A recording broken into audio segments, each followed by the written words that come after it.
So every year I like to do a video on Bi Visibility Day, September 23rd. And this year I've decided, because it's on the 23rd of September, I'm gonna do 23 anime recommendations that feature, reflect, or cater to the bisexual experience. This is primarily, I think, going to contain mostly deeper cuts, in my opinion. Series that aren't regularly, like, brought up when we talk about sexuality in anime, particularly bisexuality in anime, or just the queer experience in general. Oh, segment times will also be in the description if you want to skip around to the different number ones. Some will have spoilers, not all of them. Most of them will not have spoilers, and I will let you know when spoilers are incoming so you can swiftly skip ahead. But obviously, first off, I might as well shout out some obvious ones that feature bi characters or have been interpreted to be the bisexual experience. Fruits Basket, Oran High School Host Club, Sailor Moon, Banana Fish, Hibike Euphonium, Yuri on Ice, Clamp Anything, but particularly Cardcaptor Sakura, Fate Anything, and honestly most BL. Oh, and Scum's Wish, but I want to do a whole video on Scum's Wish one of these years, because that's my fave for many reasons, but hopefully next year.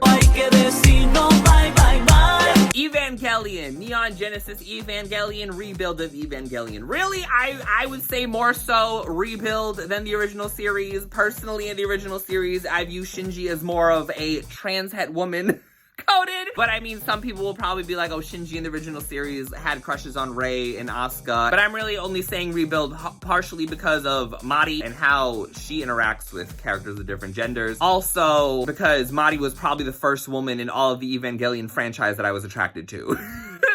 I was attracted to Shinji and Suzuhara beforehand, but then Mari was thrown in the mix, and now I'm a Mari simp, so here we are. Renai Flops, aka Love Flops. Renai Flops is about a boy named Asahi living his futuristic life. One day, he, like, encounters, like, 4 different people he has, like, awkward interactions with, and during those experiences, he comes to learn that they all have been sent to him by his father to potentially proposition him to be a romantic partner that he ultimately would marry. So it's a harem series. Asahi's biffle Yoshio at school has a quote about, like, what does gender matter when it comes to love? There's a mixed harem with 1 boy and 3 girls. Asterisk, you can find out the asterisk by watching the series yourself. The series also prominently features AI, and we don't stan AI, but we do stan, BI. So, Shikimori-san is a story about this girl named Shikimori who's hot. She's, like, great at everything. She's super talented, and she has a boyfriend named...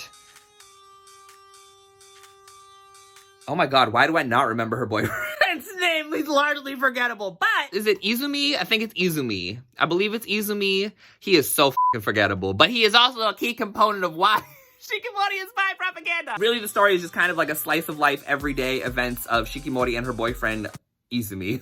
Still can't remember it. The series is also low-key about the stigma surrounding bisexual men when they're in boy-girl relationships, because Izumi is probably one of the biggest bottoms I have ever seen in my life. An uke to the T, and Shikimori is consistently worried about him having his friendly interactions with his cute, adorable friend Inuzuka. So she has concerns that, oh, Izumi, is he gonna cheat on me? You know, like all the negative... all the negative stereotypes associated with bisexual people, particularly about women fearing about the men they're in partnership with being bi and then having had relationships with men. So yeah, Shikimori-san is about the experience of bi men. The biphobia they feel from their female partners. Kanojo mo Kanojo, aka Girlfriend. I love this series. But aside from the fact that the main boy and the first 2 girls together combined, basically their colors are the bisexual flag. Saki is like bi-panic to the T. I didn't even tell you what the story is about. So Kanojo mo Kanojo is basically about this boy named Naoya. He's going out with this girl named Saki, but there's this girl named Nagisa who confesses to Naoya on the roof one day. And Naoya, instead of like either turning her down or deciding to turn down Saki in order to be with Nagisa, he's like, you know what? You're so cute. I can't say no, so let me ask my girlfriend if I can date both of you at the same time. He asks Saki, and Saki is like, what the f***? She beats him up. And is like, what the f***? Why are you asking me to cheat? But then she meets Nagisa, and she's like, damn, Nagisa's cute. So she's like, you know what, it's fine with it. And they have like, I think they have like a whole thing about like, oh, I'll date both of you by like this certain deadline and then I'll decide who to be with or something. All I'll say is that doesn't happen. It goes off the rails. Other promises and things come into play, but I won't spoil you. But Kanojo mo Kanojo is a great chaotic mess. Naoya is great. Highly recommend. Girlfriend. Just because, and I only really recommend for a singular reason. Why are we bisexual? Just because. Your Name, aka Kimi no Nawa, a very, very mainstream recommendation. But aside from the fact that both Taki and Mitsuha are both hot, and I would date the out of both of them, probably even at the same time. And but I can't say that on YouTube. The body swapping is like the core component. Do I have to explain your name to you? I'm not gonna explain your name. Obviously, the core component of Kimi no Na wa is that Taki and Mitsuha are like swapping bodies. They're in each other's bodies and obviously getting acquainted with each other's bodies and then attracted to the bodies that they have. And like, I think there's like a whole like gender psychology thesis to be written about about attraction and stuff like that. But there's also the fact that as they swap bodies, they also, because they're acting as themselves in a body that's not the gender that they identify as, everybody around them becomes like attracted to them in various ways, which we love to see it. They become bicons by switching bodies. The B in bisexual is for body swapping. It's a secret power. You didn't know we all could do it? The more you know. Oh, this is a controversial one. Well, it was a controversial one. If you're a longtime subscriber of mine, you know why. Yu Hakusho! I did a video on this way back in the day, which is probably the most disliked video I've ever gotten, because I've never had so many homophobes and biphobes rush into my comment section over something so, like, harmless, but we won't dive into that. That's the reason the video's private now. But yeah, the story of Yu Yu Hakusho is about, do I have to explain Yu Yu Hakusho to you? I'll explain Yu Yu Hakusho, because I feel like Hunter x Hunter very much overlaps Yu Yu Hakusho in the grand scheme of anime fandom nowadays. But Yu Yu Hakusho is about a boy named Yusuke Urameshi. He dies in saving a child by jumping in front of a car to push the kid out of the way. He becomes a ghost. He eventually comes back to life, and through that process, he meets the people of the other world, of the spirit world, of the worlds beyond. And in the course of that, he becomes a spirit detective, so he then pursues all these different cases dealing with primarily demons. His belief is that, like, oh, demons bad, kill demons. And now I'm gonna get into spoiler territory, so if you want to skip ahead to the next one, if you don't want Yu Yu Hakusho, mild, out of context Yu Yu Hakusho, I'll say major Yu Yu Hakusho spoilers, please skip ahead to the next one. But if you're still here, but through the course of the story, Yusuke also learns that he's part demon. So it's about this like metaphor of like, okay, you live your whole life believing you're this one thing, and then ultimately realize you also have this other thing about you that you may have had negative feelings about or negative opinions towards, and then all of a sudden you realize that is also a part of you because you are now both of these things at the same time, both having attraction to the same gender and both having attraction to a different gender. It's all a metaphor. Homophobes hate that metaphor, let me tell you. Mobile Fighter G Gundam. It should be Mobile Fighter B-Gundam, but here we are. Mobile Fighter G Gundam is a Gundam series. Do we care about the plot? We really only care about the big robots fighting. But Mobile Fighter G Gundam takes place in a future where the Earth has gone to shit. All the global warming we see happening around us now has come to fruition, and so all of the countries on Earth have built colonies that flew up into the space, so now they orbit the Earth, and now the Earth is used as a battleground for all the different countries to fight each other in not a world war, but in like a tournament to decide who I think will become like president of Earth or something. It's been a while since I watched G Gundam. And so the story takes place around a guy named Domon Kashu, who is Japan's representative, and him fighting the different Gundams and making allies and enemies with the different Gundams of the different countries around the world. Now, what does that plot have to do with bisexuality? I needed to explain the world in order to elaborate the fact that really, Domon builds strong relationships with all the men in the story as well, but realistically, if we're being honest, he only really ends up, well, this is a spoiler, it's not really a spoiler, you can tell from the first episode who Domon is gonna end up with. But I guess, mild spoiler, he ends up with the girl by the end of it, and really the only reason he ends up with the girl is because, again, the world was ravished by global warming, and so all the remaining people who survived ended up moving into the colonies that orbit the Earth. And so what happens when most of your population dies? You need to repopulate. You need to get the birth count up. So obviously Domon is going to end up with someone who can procreate. He can procreate with. Otherwise he would have ended up with otherwise he would have obviously ended up with like Chimney or George or Argo. Argo is into some shit. Argo is a whole BDSM metaphor. Maybe Saisaishi. Or maybe even his big brother Kyoji! Because Domon is also a big old brocon. The real reason I mentioned Mobile Fighter G Gundam is because Mobile Fighter G Gundam features this like skin-tight bodysuit sequence every time they get into their Gundams, and like all the body forms are fully on display. So Mobile Fighter G Gundam knew their audience long before Iron-Blooded Orphans. Aoashi! My favorite anime of all time, arguably. Aoashi is the story about a boy named Aoi Ashito who lives in the boonies, who's the child of a single parent mother, and they're poor, and like he always like wanted to pursue soccer, and so then a coach happens to be in his town, meets this coach, the coach invites him to a tryout. Aoi goes to the tryout, he makes the tryout, and he makes it to this team. And so the story is basically about Aoi pursuing becoming a professional soccer player so that he can provide for his family, because his mother's always taking care of him, and his big brother too. I'm getting emotional thinking about it, so that's where I'm gonna end this little story recap. I mean, aside from the fact that all the characters are so smoking hot across the gender spectrum, and aside from the fact that I'm bi and I love Aoashi, so by default that makes it a bisexual anime.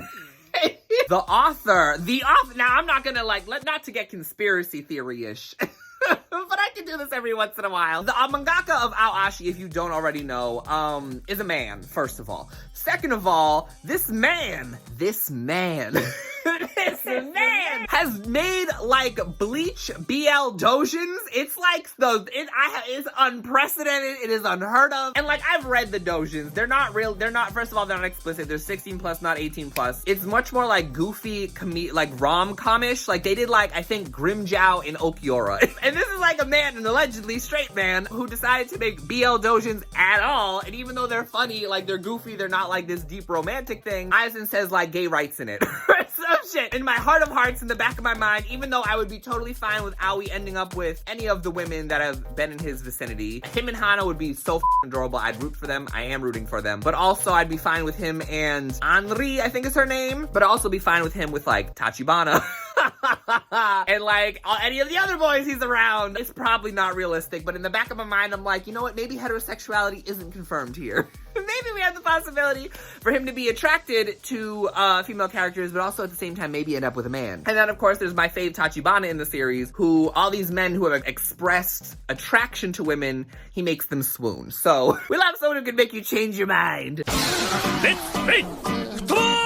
I hate to say this one, I really and truly do, but Domekano is a metaphor for the bisexual experience, because the story about, do I have to explain Domekano? Domekano is a story about this guy, I don't even remember his name, he's not worth remembering because he's not remarkable in any capacity. But it's about this guy, has this girl at school, and like, they go and have sex just because.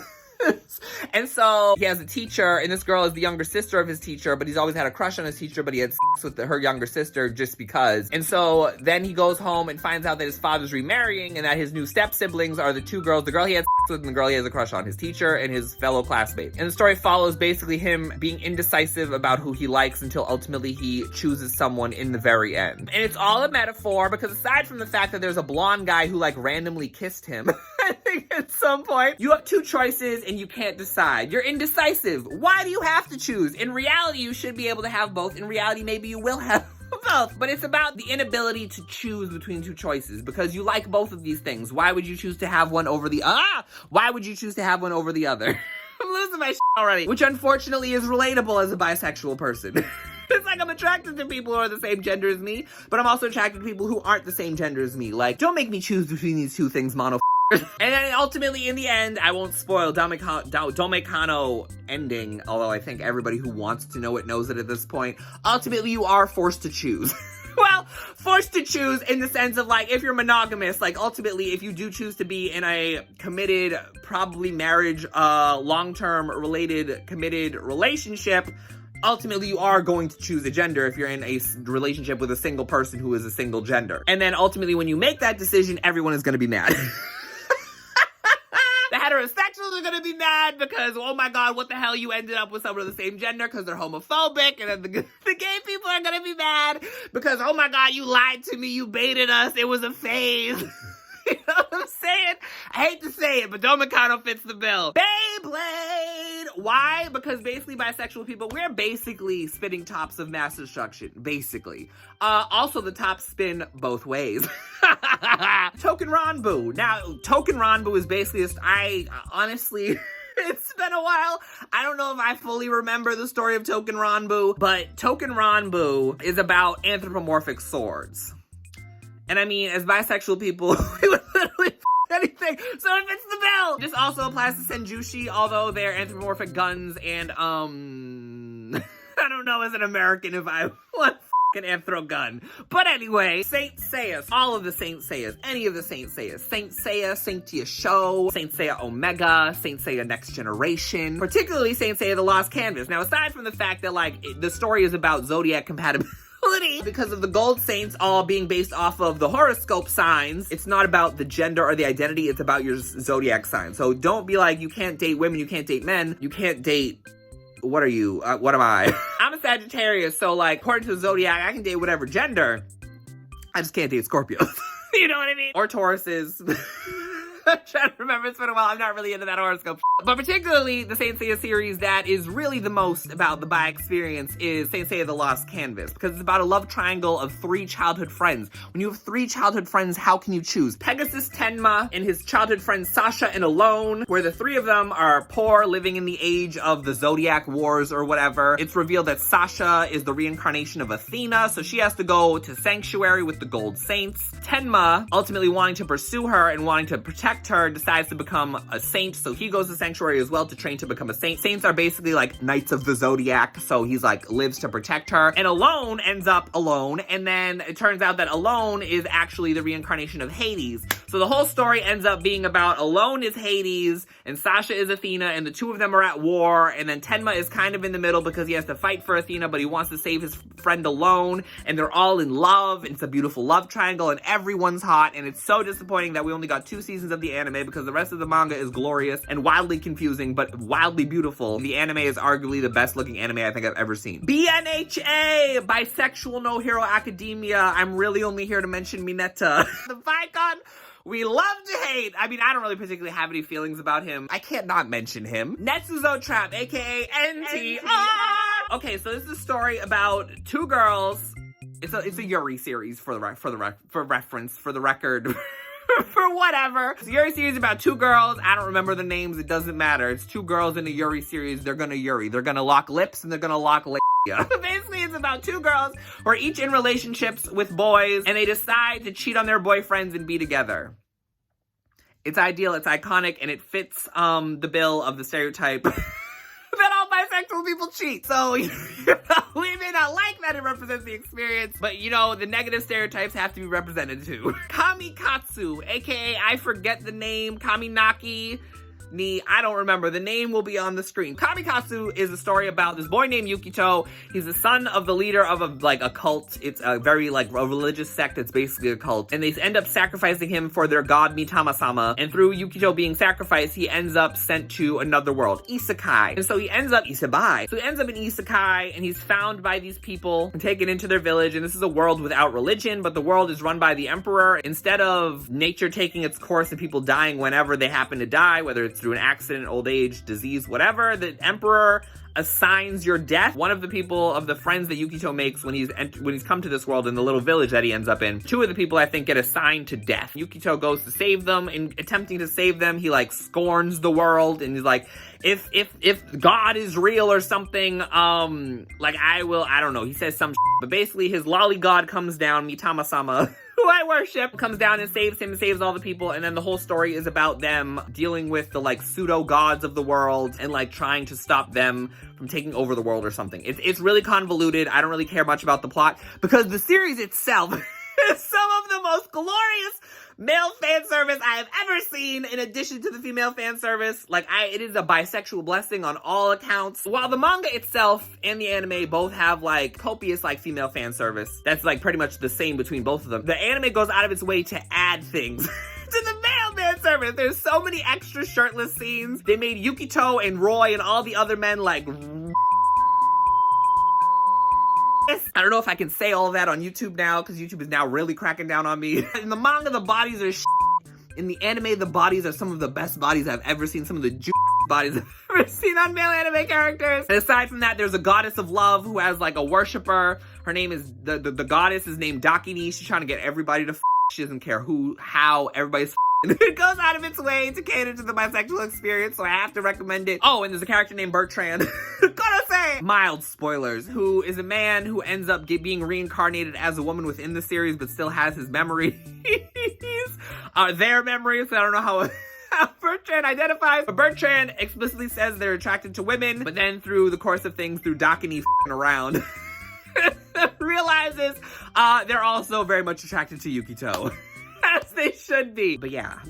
It's a mess. It's a beautiful, glorious mess. Just like the bisexual experience. Revenger.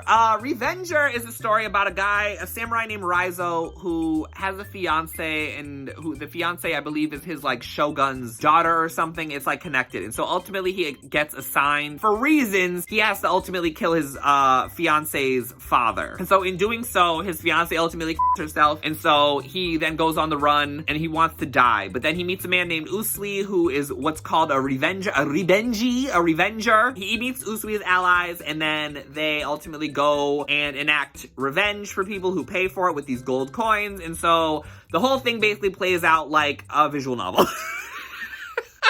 To be honest, like, real talk, like, Revenger is produced by Nitro+Chiral, who are the same people, from my understanding, who did Dramatical Murder and Slow Damage, maybe even Token Rambu, but I would have to check. But basically, Revenger plays out like one of their visual novels. You have Raizo, who is the main character, the Alba of the story, the Toa of the story. And then you have the 4 love interests, plus maybe an extra love interest. You have Usui, who is the leader of the Revengy. Leader of the Revengers. You have the big bulky doctor. You have my ultimate fave Soji, who's like a gambler and like a little bit of a snarky person and like hot. And then you have, I forget the 4th person's name, but they're like basically a non-binary lolly shota.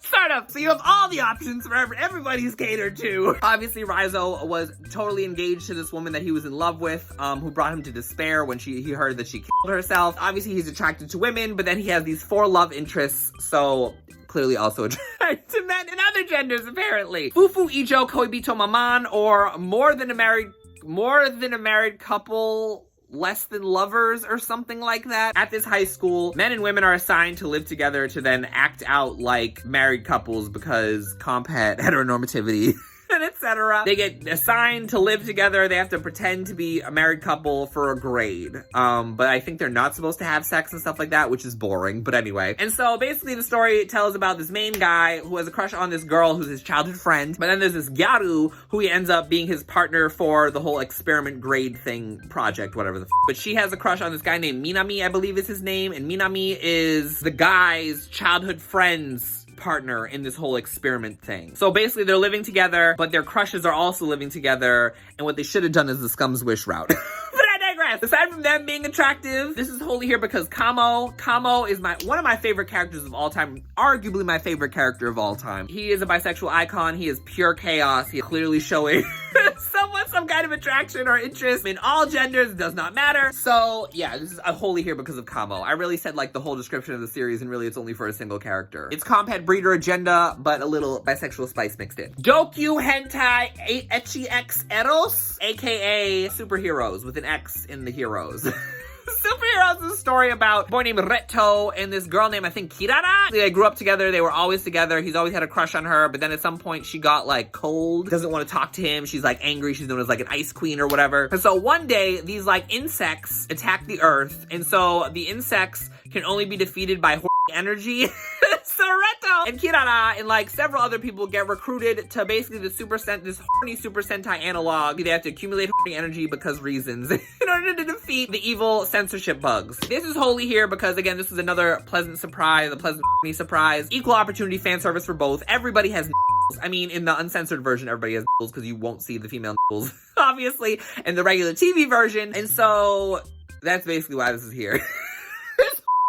Everyone's hot. Everyone has well-sculpted bodies for the most part. I believe it's a Project Number 9 production, which is a studio I love. They do a lot of shit. But they really go out of their way to make the male characters look appealing in addition to the female characters. So we're here for it. Bisexual people, we want to see all the nipples. We don't want to see just one type of nipple over another. Not like Code Geass where we only saw Karen's nipples, but none of the male characters. That never made any fucking sense. Anyway, moving on.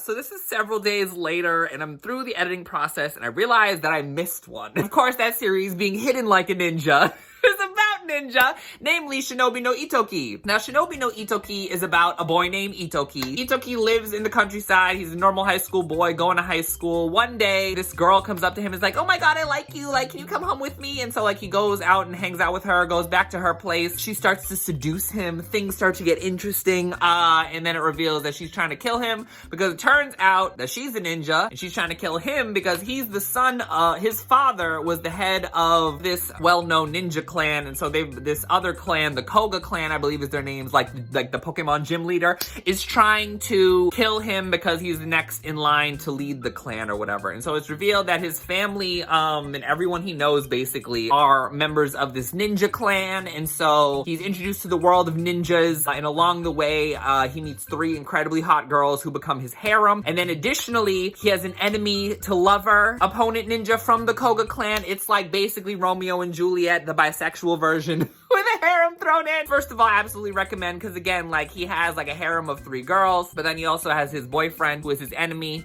Incredible sexual tension between the 2 of them. I believe his name is Suzaku, you know, like the Firebird. This was probably the first series, I think maybe ever, that I was attracted to more women in the cast than men. There's the white-haired girl with the mask who's hot. There's my absolute fave who's the tech girl. And then there's the blonde girl. I forget all the names. It's been a while. I only really remember Itoki and Suzaku because they're like the most like, what's the word? Stimulating part of the story. So that's basically the core reason why I recommend it.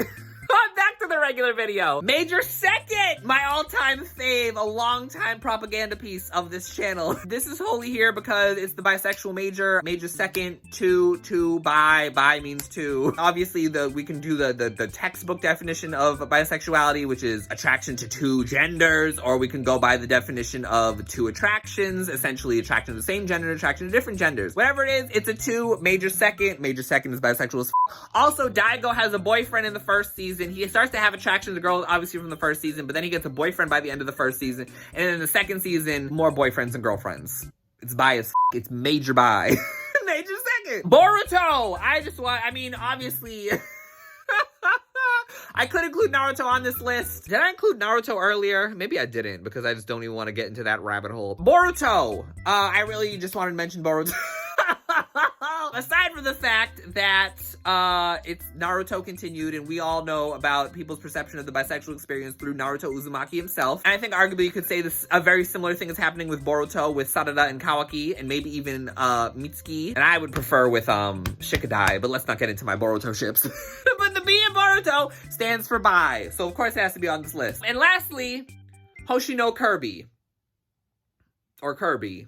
I don't know what the full English title is, but this is wholly here because he puts everything in his mouth. So that's my full list of 23 anime. Some honorable mentions I want to mention just because they have hot casts across the gender spectrum. Food Wars, a buffet of bangin' bods. Bleach, aside from the fact that you can't spell bleach without BL, everyone's hot, plus it features a variety of characters on the queer and genderqueer spectrum. Snow White with the red hair, I don't know who to ship. That's how great the series is in terms of its character relations, and everyone's hot, as I said. Fairy Tail, Hiromashima is probably arguably the best to ever do equal opportunity fan service. And lastly, Dragon Ball, because Akira Toriyama might have unintentionally be the first to ever do equal opportunity fan service incredibly well. But yeah, that's 23 anime and 1, 2, 3, 4, 5 honorable mentions, plus like the ones I mentioned at the beginning. But let me know other anime that you perceive as reflecting or catering to or being representative of the bisexual experience in the comments below. I'd love to hear, I'm sure other people would love to hear what you guys suggest and watch, and everybody's always looking for recommendations. But that's gonna be it for this video. Dream Daddy is continuing to ongo. Either become a channel member, hit the join button, and you can watch Dream Daddy there, or you can become a patron of mine at any tier and you can watch me play Dream Daddy there. Scoutmaster Season Aiden's Route is also ongoing on Patreon, so head over there if you want to see that. And next week, hopefully, like a month